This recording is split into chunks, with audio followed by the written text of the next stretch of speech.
नमस्कार। कभी ऐसा महसूस होता है कि यार हमारा जो सेल्फ कॉन्फिडेंस है वो कहीं खो सा गया है। आज हम इसी की तह तक जाएंगे और एक बहुत ही शानदार विश्लेषण के आधार पर ये समझेंगे कि इसे वापस कैसे बनाया जा सकता है। तो चलिए सबसे पहले उस बड़े सवाल पर आते हैं। आखिर वो असली वजह क्या है जो हमारे अंदर खुद पर शक पैदा करती है और हमें ऐसा क्यों लगने लगता है कि हम जैसे जिंदगी में कहीं पीछे रह गए हैं। देखिए, ये विश्लेषण लोगों को उनके स्किल्स या टैलेंट के आधार पर नहीं बांटता। नहीं, ये उन्हें एक बहुत ही बुनियादी चीज के आधार पर दो ग्रुप्स में रखता है, और वो ये है कि वो खुद अपने बारे में क्या मानते हैं, क्या सोचते हैं। तो एक तरफ हैं जिन्हें हम रिस्क टेकर्स कह सकते हैं। कोई भी मुश्किल देखकर वो सोचते हैं चलो देखते हैं, कुछ ना कुछ तो कर ही लेंगे। और वहीं दूसरी तरफ है डाउटर्स, जो किसी भी चैलेंज को देखकर पहले यही सोचते हैं, अरे यार अगर मैं फेल हो गया तो।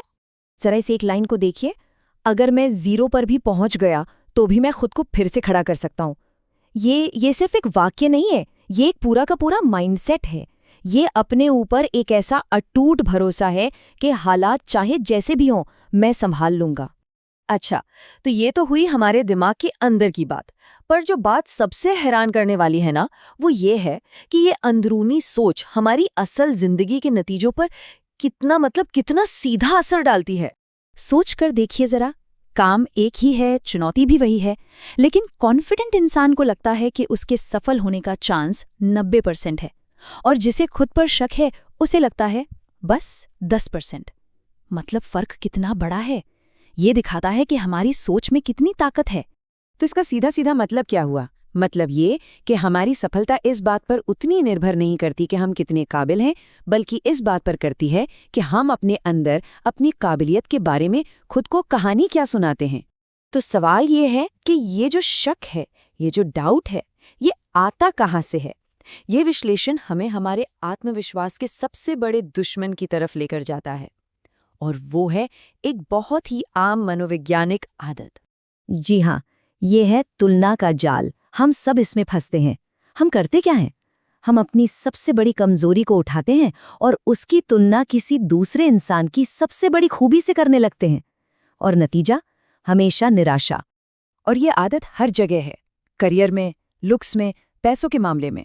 ये एक धीमे जहर की तरह है जो धीरे धीरे हमारे आत्मसम्मान को पूरी तरह से खत्म कर देता है और हमें हमेशा महसूस कराता है कि हम काफी नहीं हैं। तो अच्छी खबर ये है कि ये कोई परमानेंट सिचुएशन नहीं है, इसे बदला जा सकता है। तो आइए अब समाधान की बात करते हैं। देखते हैं कि हम अपने दिमाग में चल रहे इस स्क्रिप्ट को फिर से कैसे लिख सकते हैं और अपना खोया हुआ कॉन्फिडेंस वापस पा सकते हैं। इसका प्रोसेस बहुत सीधा है। 3 स्टेप्स हैं। सबसे पहला और सबसे जरूरी काम, तुलना करने की आदत को आज अभी इसी पल छोड़ने का फैसला करना होगा। दूसरा, हमें ये मानना होगा कि हाँ, हमने अपने दिमाग में अपनी एक नेगेटिव इमेज बना ली है।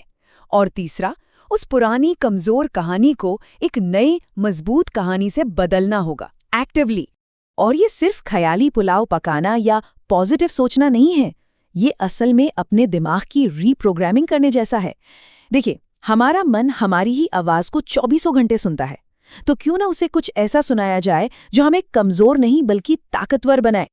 और अब हम आते हैं इस पूरी पहेली के आखिरी और शायद सबसे जरूरी टुकड़े पर। बात परफेक्ट बनने की है ही नहीं, बात है हम जैसे हैं उसे पूरी तरह से अपनाने की।